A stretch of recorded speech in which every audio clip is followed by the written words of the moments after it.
सबों का स्वागत है और मसीह में सारे लोगों को नमस्कार। और प्रभु को एक बार फिर मैं हृदय से धन्यवाद करता हूँ कि प्रभु के अनुग्रह से प्रभु के वचन के द्वारा सीखने और सिखाने का एक अवसर प्रभु ने मुझे दिया है। साथ साथ में आप सबों का भी धन्यवाद हो कि आपने अपना बहुमूल्य समय प्रभु की संगति करने के लिए, उनके वचनों को सीखने के लिए दिया है। मैं विश्वास करता हूं कि प्रभु अपने वचनों के लिए आपके जीवन को आशीषमय करेगा। आमीन, हालेलुया, हालेलुया। नई वाचा के विषय में हम सीख रहे हैं और नई वाचा जो यीशु मसीह के द्वारा मिला है। नई वाचा यीशु मसीह के द्वारा पूरे मनुष्य जाति के सामने क्या किया है, बाधा गया है। इस वाचा के विषय में हम चौथी बात सीखेंगे। नई वाचा का मध्यस्थ प्रभु यीशु मसीह है। नई वाचा का मध्यस्थ प्रभु यीशु मसीह है। मेरे प्रियो, आप लोग जानते हैं पिछले दिनों में हमने इसको सिखा चुके हैं। पुरानी वाचा का मध्यस्थ मूसा, पुरानी वाचा का मध्यस्थ कौन था? मूसा। और मूसा जो है परमेश्वर से वचन पाकर जो इस्राएलियों को दिया गया। पुरानी वाचा जो है परमेश्वर जो है इस्राएलियों के साथ में बांधा है, लेकिन नई वाचा जो है पूरे मनुष्य जाति के साथ में बांधा है। और उस नई वाचा का मध्यस्थ कौन है? प्रभु यीशु मसीह। तो इसके लिए आप लोग एक वचन निकालेंगे। इब्रानी की पुस्तक 9 अध्याय, इब्रानी की पुस्तक 9 अध्याय 15 पद पढ़िए। इसी कारण वह नई वाचा का मध्यस्थ है। मतलब प्रभु यीशु मसीह जो है नई वाचा का मध्यस्थ है, ताकि उसकी मृत्यु के द्वारा जो पहली वाचा के समय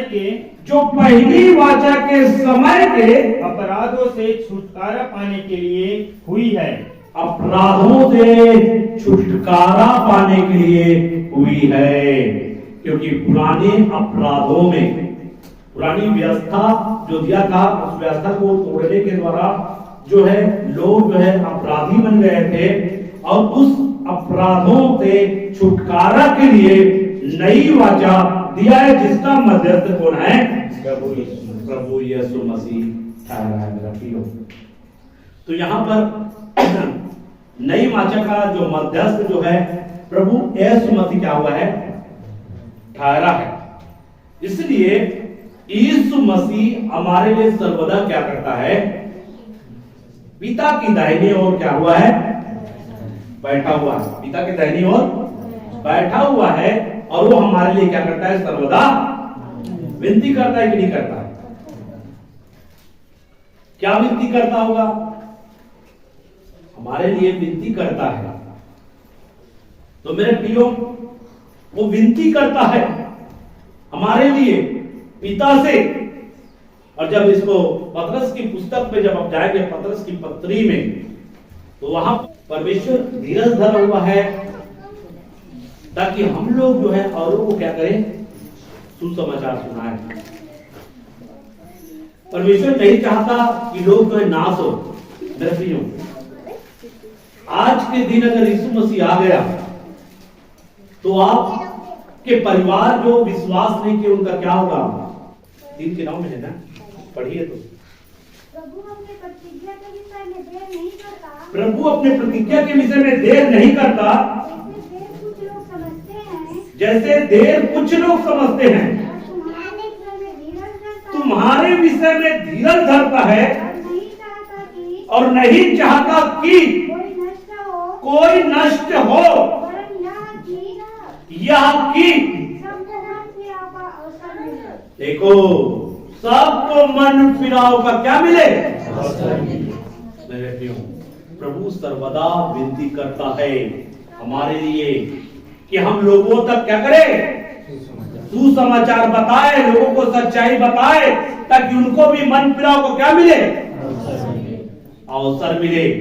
और इसलिए धीरज धरा हुआ है कि आज मेरा बेटी और बेटा क्या करेगा, लोगों को जाकर सच्चाई बताएगा। मेरे प्रियो, सच्चाई को अपने तक सीमित न रखे। सच्चाई को आप जान गए, अगर आप प्रभु पर विश्वास कर रहे हैं और विश्वास के साथ आपको सच्चाई मालूम हो गया है और उसी सच्चाई के द्वारा आपका उद्धार होगा, और कई लोग विश्वास कर रहे हैं मेरे प्रियो, लेकिन उनको भी सच्चाई क्या होना चाहिए, मालूम होना चाहिए।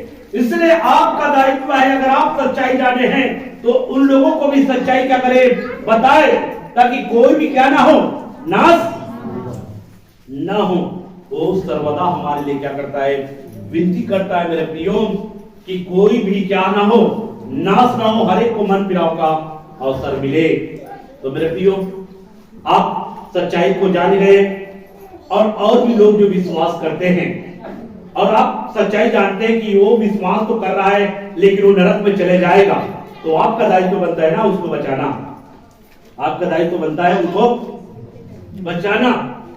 अगर आपको परमेश्वर की सच्चाई मालूम है, आप सत्य को जान गए हैं और आपको पता है सत्य के द्वारा जो है उद्धार है, लेकिन जो लोग विश्वास कर रहे हैं और सच्चाई में नहीं चल रहे हैं, वो उद्धार से वंचित हो सकते हैं, तो आपका दायित्व बनता है ना उसको सच्चाई बताना।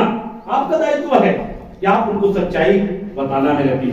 अगर उनको सच्चाई अगर नहीं बताएंगे तो क्या होगा, जैसे कि हम मत्ती की पुस्तक में जाते हैं 7 अध्याय का 21, 22, 23 में, वहां पे उनका क्या हाल हो रहा है, उनको सच्चाई नहीं बताया होगा, उनको सच्चाई नहीं बताया गया कि आपको मसीह यीशु में कैसा जीना है, नई वाचा के अंतर्गत में कैसा जीना है। आज मेरे प्रियो, नई वाचा के अंतर्गत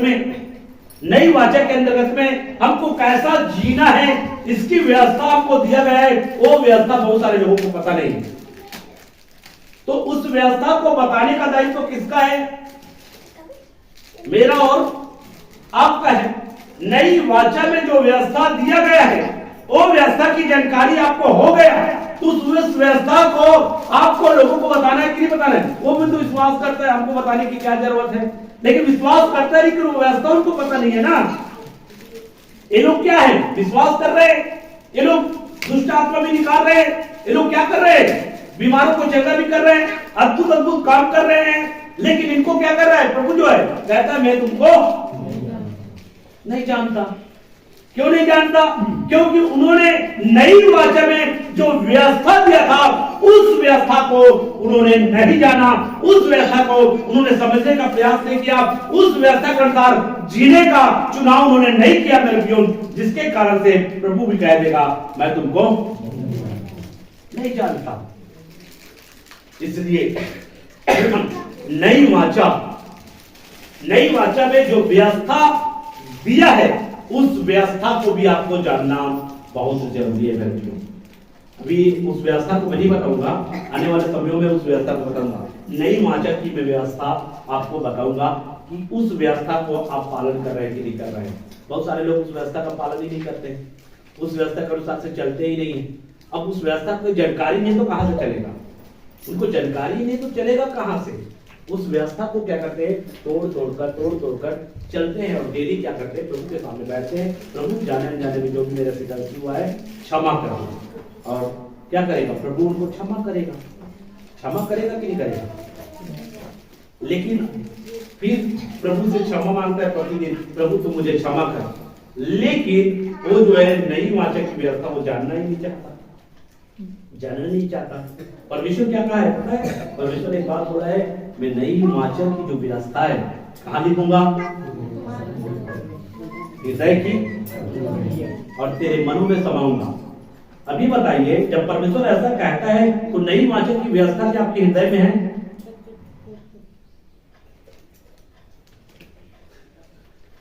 नई वाचा की व्यवस्था परमेश्वर कहता है, यहाँ पे कहा है कि क्या है, तो बताया था कि मैं तुम्हारे हृदयों में मैं अपनी व्यवस्था, मतलब जो नई व्यवस्था है उसको तेरे हृदय में लिखूंगा, तेरे मनों में समाऊंगा। तो वो व्यवस्था आपके हृदयों में आया कि नहीं आया? लेकिन मैं आपको कुछ बातें बताना चाहता हूं मेरा प्रियो। लेकिन आने वाले समयों में अपनी नई व्यवस्था परमेश्वर जो है आपके मनों और हृदयों में समाएगा। आपके मनों और हृदयों में आपके हृदयों और मनों में डालेगा। क्यों मेरे प्रियो? क्योंकि आप जो है वचन जो है आप नहीं पढ़ रहे हैं, वचन जो है आप मनन नहीं कर रहे हैं। जब वचन आप मनन करेंगे, जब आप वचन पढ़ेंगे, जब वचन को पढ़ने के समय देंगे, तब परमेश्वर अपनी नई व्यवस्था आपके मनों में क्या करेगा कि आप पढ़ेंगे ही नहीं। वचन जो है अब कहेंगे वचन फिर गलत है। वचन में ऐसा लिखा हुआ है कि मैं अपनी व्यवस्था तुम्हारे मनों में हृदयों में, तो बिना मनों और हृदयों में डाले कैसे लिख दिया? इसका मतलब है परमेश्वर ने अपनी व्यवस्था प्रेरितों के हृदयों में और उनके मनों में, और उसके बाद प्रेरित लोग क्या किया? उसको लिखा है। तो लिखा है कि नहीं लिखा है? तो नई वाचा की जो व्यवस्था है, उस व्यवस्था को हमको जानना जरूरी कि नहीं जानना है? पुरानी वाचा में व्यवस्था जो है सारे इस्राएली लोगों को पढ़कर सुनाया जाता था कि नहीं जाता था? व्यवस्था की प्रचार किया जाता था, व्यवस्था बताया जाता था। मूसा से व्यवस्था पाकर है, परमेश्वर से मूसा व्यवस्था पाकर क्या करता था? लोगों को व्यवस्था सिखाता था, व्यवस्था देता था। वैसे ही आपको भी नई वाचा की व्यवस्था जानना है तो आपको परमेश्वर के करीब में जाना होगा, या बाइबल को, पुराने नए नियम को आपको मनन करना पड़ेगा, आपको पढ़ना पड़ेगा। तब वहां से आप जो है नई व्यवस्था जो है आप जानने पाएंगे मेरे प्रियो। और परमेश्वर आपके हृदयों में नई व्यवस्था को क्या करेगा? डालेगा। और जब नई व्यवस्था आपके हृदयों में डाल दिया जाएगा, नई व्यवस्था आपके मनों में समा दिया जाएगा, तब जो है आप लोगों को नई व्यवस्था और नई जो वाचा की जो नई व्यवस्था है आप उनको सिखाने पाएंगे। जब तक आपके मनों में, हृदयों में परमेश्वर नई व्यवस्था को नहीं डालेगा, आप कहां से सिखाएंगे? सिखाएंगे क्या? इसलिए नई व्यवस्था जो नई वाचा में दिया है, उस व्यवस्था को सिखाना है तो व्यवस्था आपके हृदयों में क्या होना चाहिए? रहेगा, तभी सिखा पाएंगे। मनों में रहेगा तभी सिखा पाएंगे, नहीं तो अगर नहीं रहेगा तो क्या सिखाएंगे? आपके हृदयों में या मनों में नई व्यवस्था नहीं है तो क्या सिखाएंगे? नई वाचा में हमको व्यवस्था सिखाना है ना। पुरानी वाचा में व्यवस्था सिखाया कि नहीं सिखाया? इस्राएलियों को सिखाया। तो नई वाचा में भी क्या सिखाना है विश्वासियों को? व्यवस्था। मत्ती की पुस्तक 24, मत्ती की पुस्तक 28 अध्याय 20 को पढ़िए। और उन्हें सब बातों, देखो यहाँ पे क्या बोल रहा है? और उन्हें सब बातें, और उन्हें सब बातें जो मैंने तुम्हें आज्ञा दी है, जो मैंने तुम्हें आज्ञा दी है, मानना सिखाओ। देखो यहाँ पे सब बातें सिखाना है, सब बातें सिखाना है। और देखो, बस बस बस यहाँ पे लिखा हुआ है उन्हें सब बातें, इन्हें सब बातें सिखाना है। ऊपर से पढ़िए। इसलिए तुम जाओ, इसलिए तुम जाओ, सब जातियों के लोगों को चेला बनाओ, सब जाति के लोगों को क्या बनाओ? चेला बनाओ। हाँ, और उन्हें पिता और पुत्र और पवित्र आत्मा के नाम से बपतिस्मा दो। पिता पुत्र पवित्र आत्मा के नाम से क्या करो? बपतिस्मा दो। हाँ, और उन्हें सब बातें जो मैंने तुम्हें आज्ञा दी है, और उन्हें सब बातें जो मैंने तुम्हें आज्ञा दी है मानना सिखाओ। क्या करना? मानना सिखाना है। इनको किनको? चेले को। चेले और विश्वासी दोनों अलग है। देखिए क्या, विश्वासी चेला नहीं है। चेला और विश्वासी अलग अलग है मेरे प्रियो।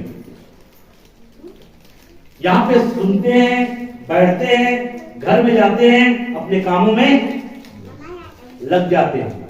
मतलब आप क्या है? एक विश्वासी है। और चेला जो क्या करता है? जो सीखा है उनको लोगों को, वो है चेला। जो सीखा है उनको लोगों को क्या करेगा? सिखाएगा, लोगों को सच्चाई बताएगा। सच्चाई बताने वाला चेला है और सीख कर अपने अंदर में रखने वाला विश्वासी है। तो क्या है? अपने तक रखने वाला वो है विश्वासी। विश्वासी प्रतिफल पाएगा, लेकिन चेला अधिक प्रतिफल पाएगा। इसलिए दोनों में अंतर है। विश्वासी है कि चेला मैं नहीं जानता। चेला का काम क्या है? लोगों को सुसमाचार बताना, और साथ साथ में जितनी भी बातें मैंने तुमको सिखाया है उनको मानने के लिए क्या करना है? सिखाना है। चेला उनको मानने के लिए क्या करता है? सिखाता है। मानना है। अगर आप नहीं मानते हैं प्रभु की बातों को, तो प्रभु की बातों को आप नहीं मानते हैं, तो नहीं मानते तो मानने के लिए कहां से सिखाएंगे? इसलिए लिखा है सब बातें मानना सिखाओ। सारी बातें, सब बातें, इसका मतलब है नई वाचा में जितने भी व्यवस्था दिया है उन सारी व्यवस्था को मानने के लिए सिखाओ। नई वाचा की जो व्यवस्था है उनको मानने के लिए क्या करना है? सिखाना है। ठीक है, एक वचन निकालो, दे देता हूं थोड़े से कुछ बातों को, या आपको समझ में आ जाएगा। प्रेरितों के काम की पुस्तक 15 अध्याय 28 में, पवित्र आत्मा को हमको ठीक जान पड़ा, पवित्र आत्मा को और हमको, मतलब प्रेरितों को ठीक जान पड़ा। पवित्र आत्मा को और प्रेरितों को ठीक जान पड़ा कि इन आवश्यक बातों को छोड़, तुम पर और बोझ न डाले, कि तुम मूर्तों पर बलि किए हुओं से। देखो ये व्यवस्था है मेरे प्रियो, नई वाचा की व्यवस्था है। तुम मूर्तों पर बलि किए हुओं से और लहू से। देखो, मूर्तों पर बलि किए मांस, जो मूर्त के सामने जो बलिदान किया जाता है, उस बलिदान किए हुए वस्तु को आपको नहीं खाना। मूर्त के सामने जो बलिदान किया जाता है, या मूर्त के सामने जो मांस बलिदान किया जाता है, या मूर्त के सामने जो बलिदान किया जाता है, उस बलिदान का मांस को नहीं खाना है। या कोई भी चीज जो मूर्त के सामने बलिदान करे उसमें से आपको नहीं खाना है। ये क्या है? नई वाचा की नई व्यवस्था। हाँ, और लहू भी आपको नहीं खाना है। जैसे अब देखो, यहाँ पर नई वाचा में जो नई व्यवस्था किसको दे रहा है? अन्य जाति में से जो प्रभु में आए उनको। क्योंकि अन्य जातियों में बहुत सारी कमियां, अन्य जातियों में बहुत सारी क्या होती है? कमियां होती है। इसलिए उनको बोल रहा है कि लहू नहीं खाना। अन्य जाति के लोग लहू खाते हैं। क्या खाते हैं? मांस को लहू समेत खाते हैं अन्य जाति के लोग। इसलिए अन्य जाति में से आए हुए हैं उनको यहाँ पे बोल रहा है। गला मोटे हुओं के मांस से। अब यहाँ पर नई वाचा की एक नई व्यवस्था है, गला मोटे हुए के मांस से और व्यभिचार से दूर रहो। और चौथी बात यहाँ पर बोल रहा है, व्यभिचार से दूर रहो। अब ये नई व्यवस्था है। नई व्यवस्था के अंतर्गत में एक व्यक्ति को क्या करना है? विश्वासी को क्या करना है? बलिदान के मूर्त के सामने जो बलिदान किया जाता है उससे बचना है, उसको खाने से बचना है। दूसरी चीज जो है लहू समेत मांस को नहीं खाना, लहू से भी आपको बचना है। तीसरी चीज जो है, जो गला घोटकर मारा जाता है, जो बाजारों में बिकता है, उसको क्या कहते हैं? गला घोटकर उसको मार दिया जाता है, उसको विश्वासियों को नहीं खाना है। बाजारों में जो बिकता है बाजार में बलक उठ के मारता है, उस मांस को आपको नहीं खाना है। खाना है तो किसको खाना है? जो लहू को उड़ेल दिया जाता है, अर्थात हलाल किया जाता है। हलाल करने से जो है लहू बाहर होता है, टॉक्सिन बाहर होता है, उसका मांस खाने की अनुमति जो है नई वाचा में, नई व्यवस्था में दिया गया है। आज बहुत सारे चर्च, बहुत सारे अगुवे, बहुत सारे पास्टर लोग जो है क्या कर रहे हैं, नई वाचा की जो व्यवस्था है उस व्यवस्था को समझने का प्रयास नहीं कर रहे। मतलब न्याय के दिन हो सकता है प्रभु उन लोगों से कहेगा कि तुम लोगों ने मेरी व्यवस्था को ध्यान नहीं दिया और मेरी व्यवस्था के अनुसार से तुम लोगों ने नहीं चला। मत्ती की पुस्तक निकालिए 5 अध्याय 19 पॉइंट पढ़ेंगे।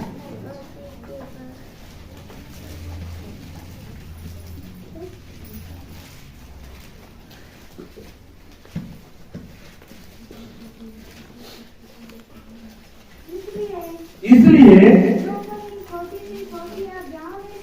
यहाँ पर यीशु मसीह जो नई व्यवस्था जो देने वाला है उसके विषय में बातें कर रहा है।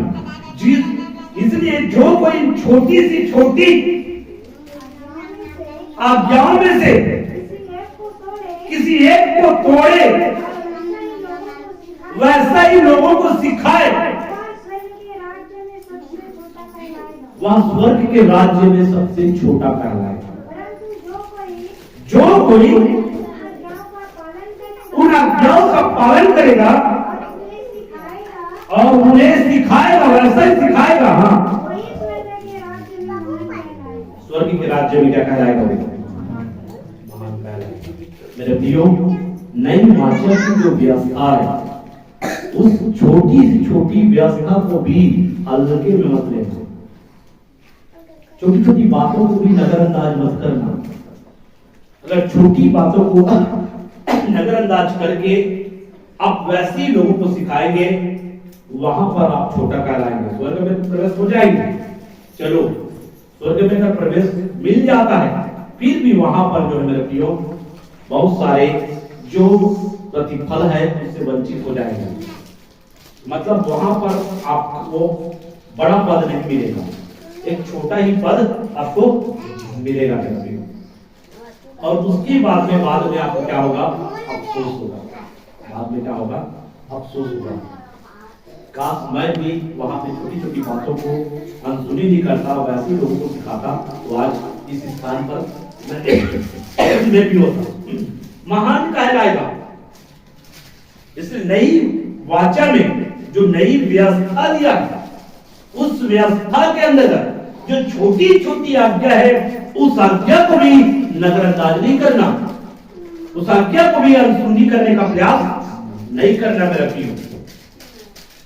और अगर उस छोटी छोटी आज्ञा जो दिया गया है उस आज्ञा को नजरअंदाज करके चलेंगे मृत्यु, तो आपके लिए खतरा हो सकता है, जिसको बोला गया है मत्ती की पुस्तक में 7 अध्याय से जब पढ़ेंगे मृत्यु 21, 22, 23 में, तो वहां पर मैं तुमको नहीं जानता।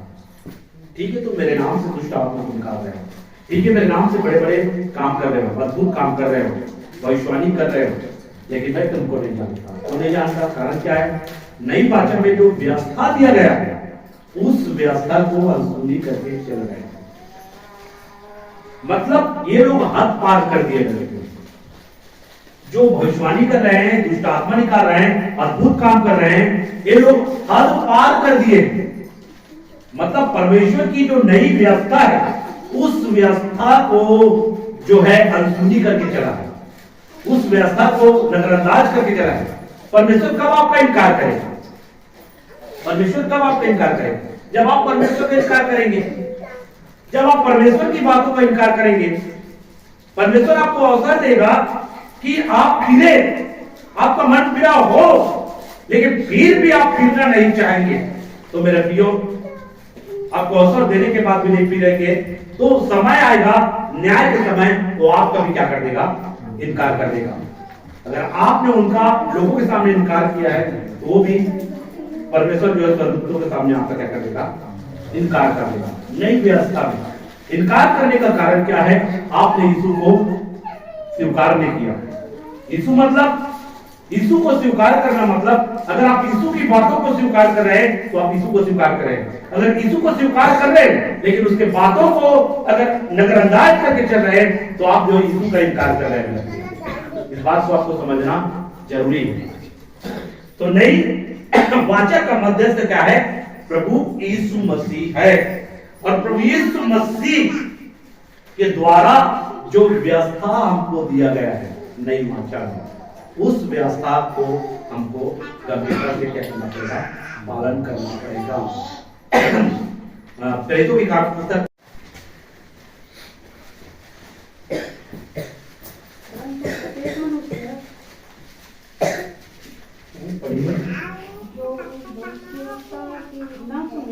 जो भविष्यवक्ता की ना सुने लोगों में से नष्ट किया जाएगा। लोगों में से ये भविष्यवक्ता कौन है? ये प्रभु यीशु मसीह है। ये भविष्यवक्ता कौन है? प्रभु यीशु मसीह है, जिसके विषय में मूसा ने पहले से इस्राएलियों को बता दिया। पुरानी वाचा में परमेश्वर मूसा के माध्यम से इस्राएलियों को क्या कर दिया था? अवगत करा दिया गया था उस मसीहा के विषय में, उस भविष्यवक्ता के विषय में। इसलिए मूसा कहता है मुझ से एक भविष्यवक्ता उठेगा, मुझ से एक भविष्यवक्ता उठेगा। वो भविष्यवक्ता कोई और नहीं, प्रभु यीशु मसीह है। और उसकी सुनना, और जो लोग उसकी नहीं सुनेगा वो अपने लोगों में से, उसकी ना सुनने वाले क्या हो जाएंगे? नष्ट हो जाएंगे। मेरे ये बाइबल साफ रीति से जुड़ा है। उसकी ना सुनने वाला नई वाचा में यीशु मसीह जो नई व्यवस्था दिया है, उस व्यवस्था में नहीं चलने वाले नष्ट होंगे। उस व्यवस्था के अनुसार अपने जीवन को तैयार नहीं करेंगे, वे लोग नष्ट हो जाएंगे। व्यक्तियों, आप पुरानी व्यवस्था के अनुसार अपने जीवन को तैयार किया, लेकिन पुरानी व्यवस्था जो है आपको मेरे प्रियो जीवन नहीं प्रदान करेगा। पुरानी व्यवस्था के अनुसार से आप जो है धर्मी नहीं बन सकते। आप धर्मी केवल यीशु मसीह के द्वारा बना है। इसलिए जिस यीशु ने आपको धर्मी बनाया है, उसी यीशु ने जो नई व्यवस्था दिया है, उस व्यवस्था को आपको पालन करना पड़ेगा। तब जो है क्या होंगे? आप जो है स्वर्ग में प्रवेश होंगे। आप नष्ट होने से बच जाएंगे। तो क्या हो जाएंगे? नष्ट हो जाएंगे। नई व्यवस्था आपको समझना है। कुछ और झलक मैं आपको दिखाना चाहूंगा। पतरस की पुस्तक निकालिए, पहला पतरस 2 हे प्रियो, मैं तुमसे विनती करता हूँ। यहाँ पे क्या बोल रहा है? पतरस कहता है मैं तुमसे विनती करता हूँ कि तुम अपने आप को परदेसी और यात्री जानकर उन सांसारिक अभिलाषाओं से जो आत्मा से युद्ध करती है, संसारिक अभिलाषाओं से जो आत्मा से क्या करती है? युद्ध करती है। बचे रहो।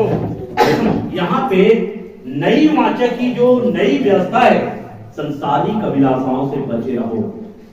संसारिक अभिलाषाओं से बचे रहो। संसारिक अभिलाषाओं से आपको बचना है मेरे प्रिय।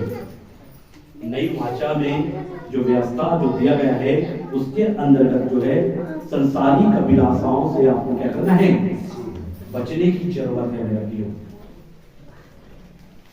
कलीसिया क्या है आपको समझते हैं? कलीसिया का अर्थ क्या है? कलीसिया किसे कहते हैं? यीशु मसीह कलीसिया को लेने के लिए आएगा कि नहीं आएगा? तो कलीसिया क्या है? इसको समझना है। कलीसिया क्या है? मैं इसको समझा रहा हूं।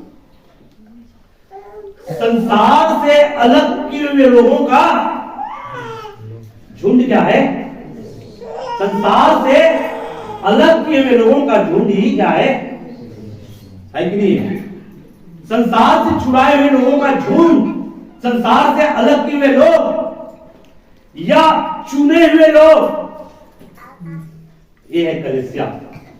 चुने हुए लोगों का झुंड क्या है? कलीसिया संसार से अलग हुए लोगों का झुंड। संसार यहां पे लिखा है संसारिक अभिलाषाओं से बचेगा। तो कलीसिया क्या है? कलीसिया हम सब क्या है? कलीसिया है।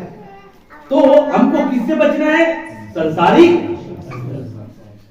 नई वाचा में जो व्यवस्था है मेरे प्रियो, हमको संसारिक अभिलाषाओं से क्या करना है?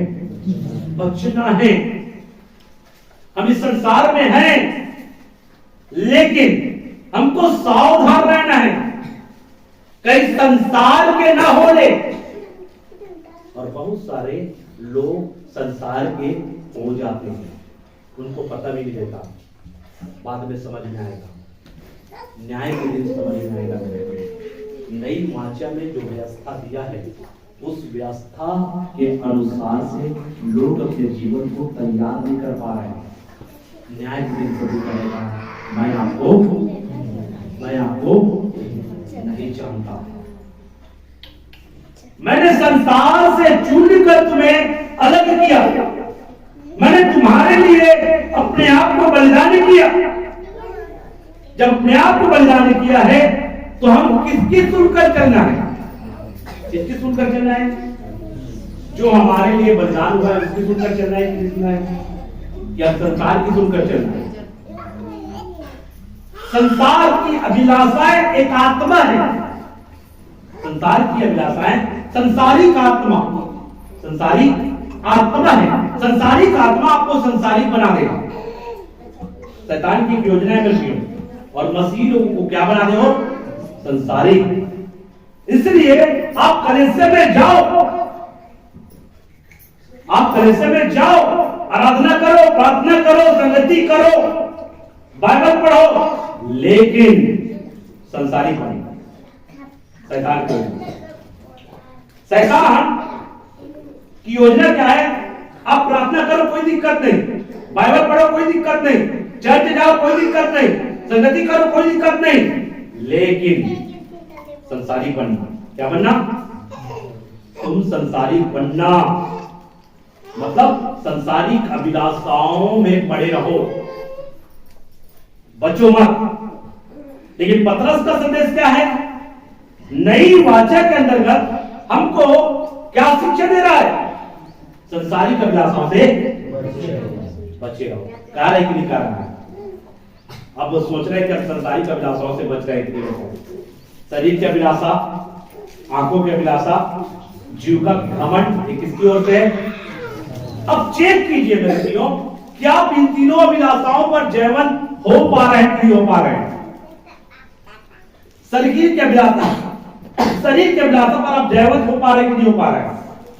आंखों की अभिलाषा पर आप जयवत हो पा रहे हैं कि नहीं हो पा रहे हैं? जीविका की घमंड, जीविका की घमंड। मेरे प्रियो, ये तीनों अभिलाषाएं किसकी ओर से है? और इन अभिलाषाओं से बचने की विषय में बाइबल हमको साफ शिक्षा देती है, साफ संदेश देती है। मेरे प्रियो, आपको परमेश्वर क्या करेगा?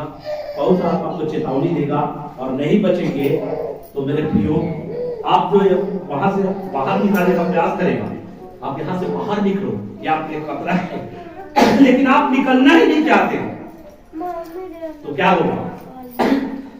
प्रभु कहेगा, पवित्र आत्मा कहेगा, मैं इसको निकालने का बहुत प्रयास किया, लेकिन ये निकलना ही नहीं चाहता, तो क्या करूं?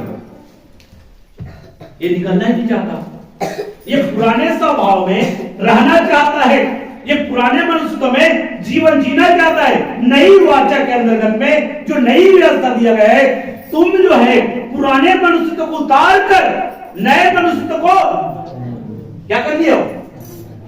पहन लिए हो, और नए मनुष्य को पहन लिए हो, तो उनके गुणों को क्या करो? कहां लिखा हुआ है? पतरस की पत्री में 2 अध्याय, जब वहां से पढ़ना स्टार्ट करेंगे मेरे प्रियो, तो वहां पर परमेश्वर के गुणों को प्रकट करने के विषय में बोला गया है। नई व्यवस्था के अंतर्गत में आपको परमेश्वर का गुण क्या करना चाहिए? अपने गुणों के द्वारा प्रकट होना चाहिए। आपके बातों के द्वारा परमेश्वर का गुण क्या होना चाहिए? प्रकट होना चाहिए। आपका चाल, आपका कार्य, आपके जीवन के द्वारा परमेश्वर का गुण क्या होना चाहिए? प्रकट होना चाहिए। और प्रकट नहीं हो रहा है तो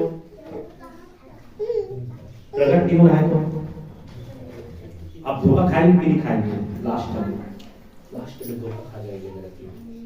आप इसलिए नई वाचा की जो व्यवस्था आपको दिया गया है, नई वाचा में जो बांधा है परमेश्वर ने और उसमें विश्वास के द्वारा आपको धर्मी ठहराया है। अब धर्मी क्यों ठहराया है? मैंने आपको धर्मी ठहराया है। यीशु ने कहा मैंने आपको धर्मी ठहराया है। तो धर्मी ठहराया है इसका मतलब ये नहीं है अब जैसा पाओ वैसे जीवन जियो। धर्मी बनने के लिए तुमने कोई काम नहीं किया और कोई काम करके आप धर्मी नहीं बन सकते थे, इसलिए मैंने अपने आप को बलिदान करके अपने लहू देकर आपको धर्मी ठहरा दिया। अब तुम धर्मी हो, अब धर्मी हो तुम, अब धर्मी हो तुम, मेरे बेटे हो तुम, मेरी बेटी हो। अब जैसा पाओ वैसा जीवन जियो, ऐसा कहा है क्या? आप जो है प्रभु के जो आत्मा की आवाज है उसको सुनने का प्रयास करो। पवित्र आत्मा की आवाज जो आपके अंदर में आवाज देगा उसको सुनने का प्रयास करो। तुम धर्मी हो, धर्मी हो कि नहीं हो? पापी हो क्या? अभी भी पापी हो कि धर्मी हो? जब धर्मी हो तो धर्मी का जीवन जियो।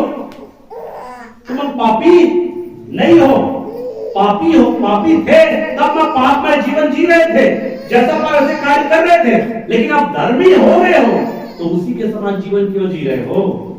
अब धर्मी हो गए हो तो धर्मी जैसा जीवन जियो। तो यहाँ पे जो बातें बोल रहा है मेरे प्रियो कि संसारिक अभिलाषाओं से क्या करना है? हमको बचना है। और यहाँ पर जब पतरस की पत्री को जब आप पढ़ोगे तो वहां पर आपको क्या क्या है? तुम याजकों का क्या हो? तुम पवित्र, पवित्र, लेकिन कार्य क्या है? तुम पवित्र हो, ऐसा बोलता है। तुम पवित्र लोग हो, लेकिन कार्य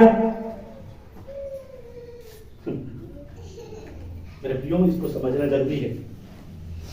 परमेश्वर कहता है, यीशु कहता है कि तुम पवित्र हो, तुम धर्मी हो, अब तुम पवित्र हो। अब पवित्र हो तो पवित्र आपको बना दिया, तुमको पवित्र कह रहा है। मेरा परमेश्वर मुझको पवित्र कह रहा है तो मैं इस पवित्रता को बनाकर रखूंगा। ये आपका दायित्व होना चाहिए।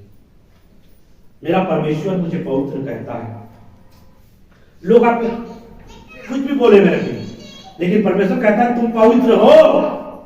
तो पवित्र हो तो मैं इस पवित्रता को अब बनाकर रखूंगा, क्योंकि मेरे परमेश्वर ने मुझको क्या किया है?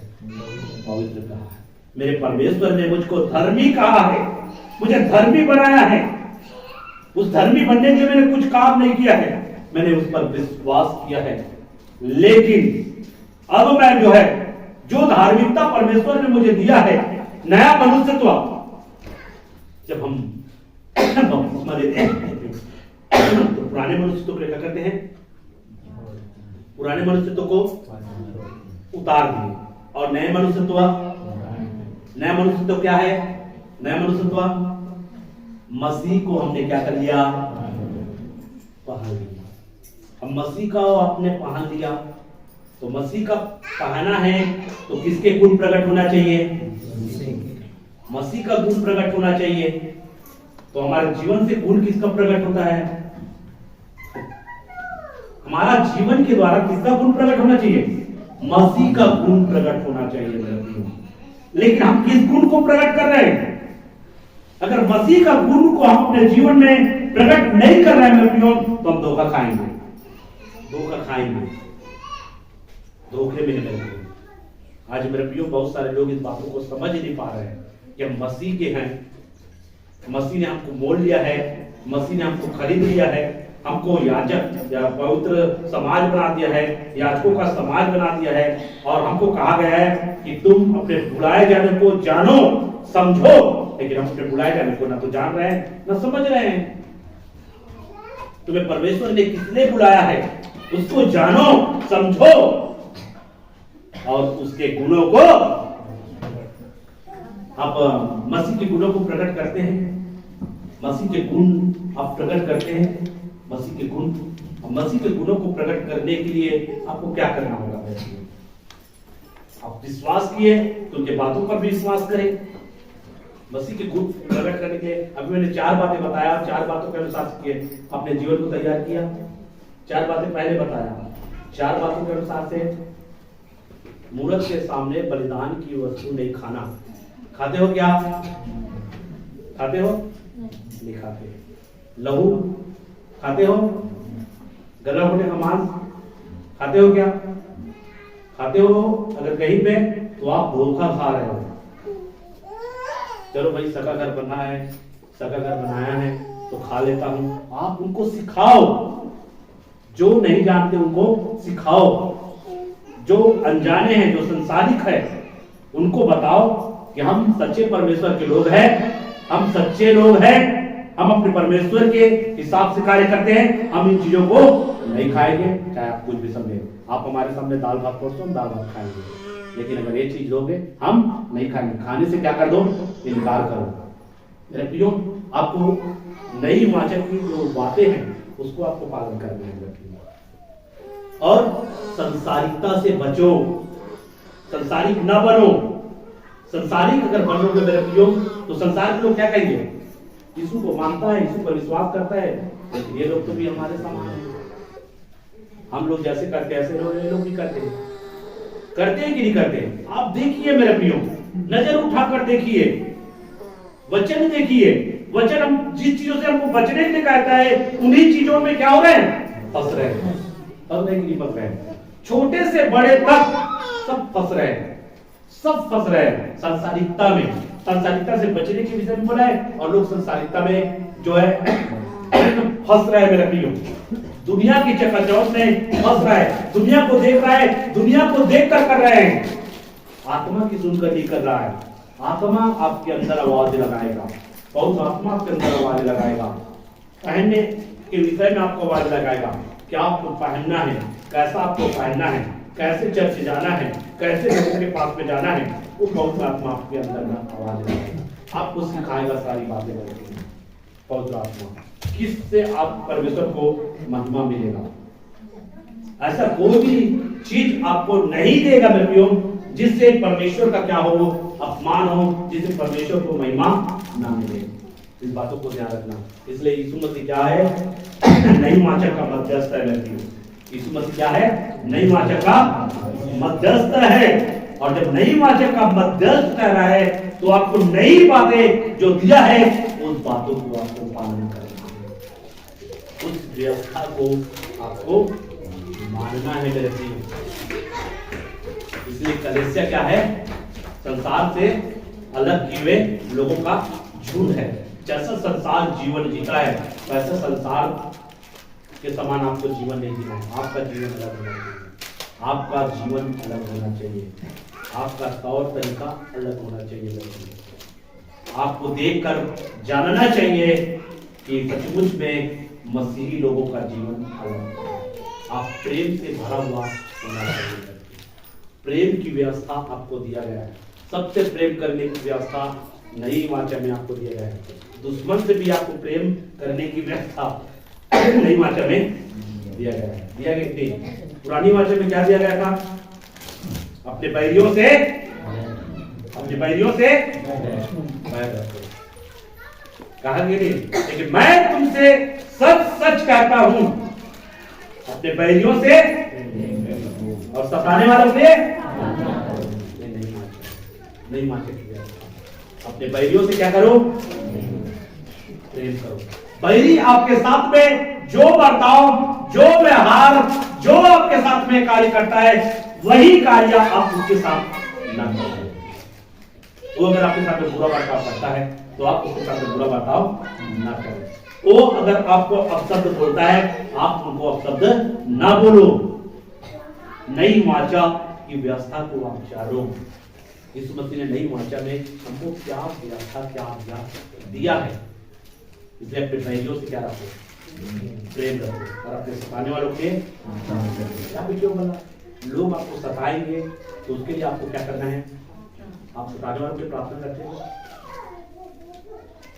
नई व्यवस्था के अंतर्गत में सताने वालों के लिए प्रार्थना करने के विषय में बोला गया है। आप अपने सताने वालों के लिए प्रार्थना में याद करते हो? आप बोलते रहो ये सताता है, वो विरोध कर रहा है, वो विरोध कर रहा है, फलाना मेरा विरोध कर रहा है, ढेकाना विरोध कर रहा है, आप उसके लिए प्रार्थना करते हो बैठकर? नई व्यवस्था में क्या बोला गया है? प्रार्थना करो उनके लिए। किसके लिए? सताने वालों पे प्रार्थना करो। लेकिन सताने वालों पे प्रार्थना कर रहे हैं लोग। विनय भाई, आप अपने सताने वाले प्रार्थना किए हैं? आपको सताया कि नहीं सताया?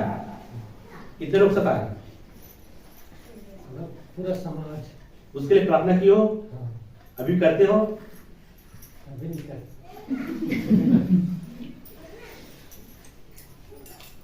नई व्यवस्था सीखो। नई व्यवस्था क्या बोल रहा है?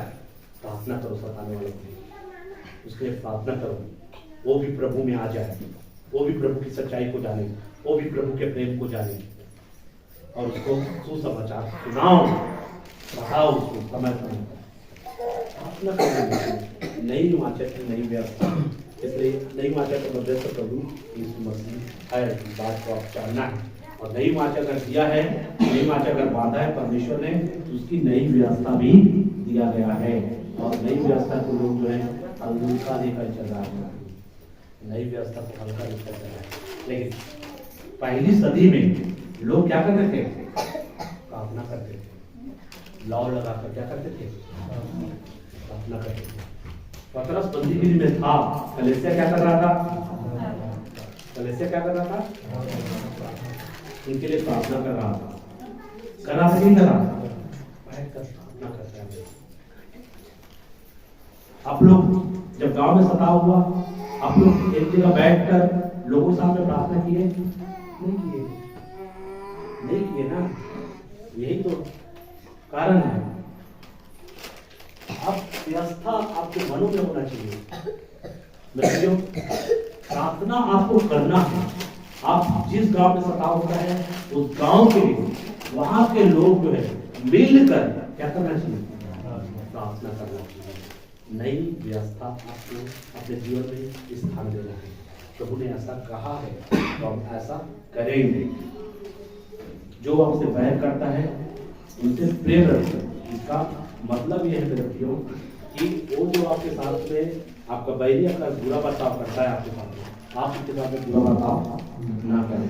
आप उसके साथ बुरा बर्ताव ना करें। अगर कोई बैरी आपको नफरत में आकर गाली गलौज करता है, आपको किसी प्रकार की भी बातें बोलता है, आप लट कर जो है आप शब्द उनको नहीं बोलेंगे, गलत शब्द नहीं बोलेंगे। अगर समझा सकते हो तो आप उसको समझाए प्रेम से, समझ जाता है तो अच्छी बात है। लेकिन आप कभी भी उनको जो है गलत शब्द नहीं बोलेंगे। प्रेम दिखाना, प्रेम कैसे दिखाओगे? प्रेम अगर प्रेम दिखाते हो, अगर प्रेम करते हो यीशु मसीह से, तो तुम जो है परमेश्वर के वचन उनकी आज्ञा के खिलाफ नहीं जाओगे। जो मुझसे प्रेम करता है वो मेरी बातों को मानता है। और प्रेम दिखा रहा हो ऐसा करके आप प्रभु की आज्ञा के खिलाफ में चले जाए, तो फिर वो कहां प्रेम है? प्रेम ऐसा नहीं होता। प्रेम जो है आपको अनुमति नहीं ले जाएगा। प्रेम की परिभाषा देखते हो, प्रेम कुरुंदी की पत्री में, गलाती की पत्री बताया ना, गलाती की पत्री 5 अध्याय में नहीं, कुरुंदी बताया, कुरुंदी में बताया गया है। उसमें क्या बताया गया है? प्रेम डाह नहीं करता, प्रेम अनृति। अगर आप प्रेम रहेगा आपके जीवन में तो अनृति चलेगी क्या? अगला व्यक्ति बहुत प्रेशर दिया, इसलिए मैं क्या किया, प्रेम के नाते ले लिया। तो प्रेम जो है अनृति चलने के कहेगा क्या? प्रेशर दिया, वो व्यक्ति घर में गया था, उसको ठेस न लगे, ठोकर न लगे, इसलिए मतलब धन्यवाद से खा दिया। तो प्रेम अनृति चलने के कहेगा क्या?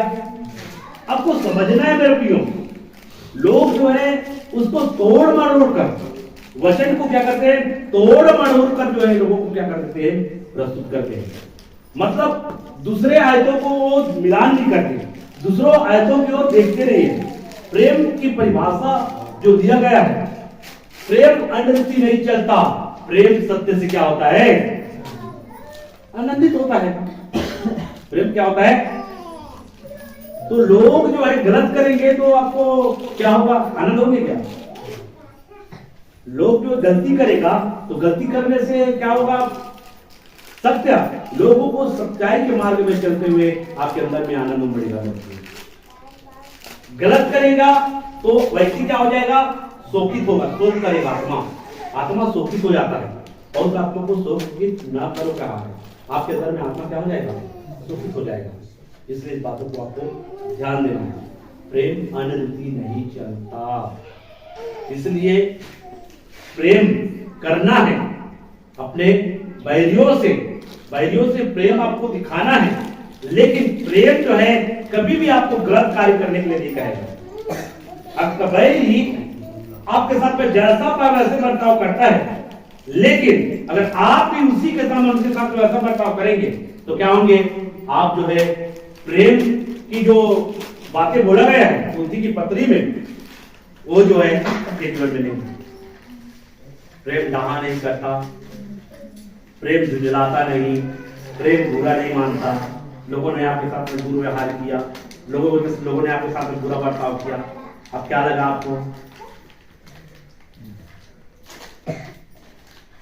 लोगों ने आपके साथ में जो भी किया आपको बुरा लगेगा, नहीं लगेगा? तो यहाँ पे प्रेम बुरा नहीं मानना, इसका मतलब समझ रहे हो मेरे प्रियो? अगर कोई व्यक्ति मतलब अनुचित काम के लिए नहीं है, अगर कोई व्यक्ति आपको सही बातें सिखा रहा है, और सही बातें तो आपको ठेस लगा, उसको बुरा लगा, तो वहां पर बोला गया है कि प्रेम जो है बुरा नहीं मानता। आज बहुत से लोग सही बातें सिखाए तो उसको क्या मान लेते हैं? बुरा मानते हैं। लेकिन प्रेम जो है सही बातों को कभी भी बुरा नहीं मानता, गलत बातों को बुरा मानेगा, लेकिन सही बातों को कभी भी वो बुरा नहीं मानेगा। प्रेम जो है, तो इस बातों को आपको क्या करना है? समझना जरूरी है। प्रेम झुंझलाता नहीं, प्रेम बुरा नहीं मानता। प्रेम जो है सत्य से क्या होता है? सत्य से आनंदित होता है। इस बातों को आपको ध्यान देना है। अगर आप प्रभु की सच्चाई में चल रहे हैं, अगर प्रभु की सच्चाई लोगों को बोलते हैं, देख भाई तू विश्वासी है और विश्वासी को ऐसा नहीं करना चाहिए, लेकिन आप बोल रहे हैं, आपका बात उसको बुरा लगा, तो उसके अंदर में प्रेम, आप सही बात बोल रहे हैं, सही बात कर उसको बुरा लगता है तो प्रेम उसमें नहीं है। सही बात को के द्वारा कभी भी बुरा नहीं लगता, इसलिए इस बात को आपको समझना जरूरी है। आइए हम नई वाचा का मध्यस्थ प्रभु यीशु मसीह है, इसी में हम लास्ट करते हैं। इसलिए नई वाचा में जो मध्यस्थ यीशु मसीह है, तो उसमें क्या दिया गया है? व्यवस्था भी दिया गया है। आगे हम व्यवस्था को मैं बताऊंगा बाद में, लेकिन कुछ बातों को आपको समझाने के लिए बताया। नई वाचा में जो व्यवस्था दिया है, वो व्यवस्था हमारे लिए बहुत महत्वपूर्ण है, और उस व्यवस्था के अनुसार से आपको चलना है। उस व्यवस्था को अपने जीवन में स्थान देना है। साथ साथ में उस व्यवस्था से बहुत सारी चीजों को हम सीखेंगे। किन लोगों से आपको अलग रहना है, मैं इसके विषय में बताऊंगा, किन लोगों से अलग रहना है, इसके विषय में भी हमको बहुत ही स्पष्टीकरण शिक्षा दिया गया है। किस रीति से हमको अलग रहना है।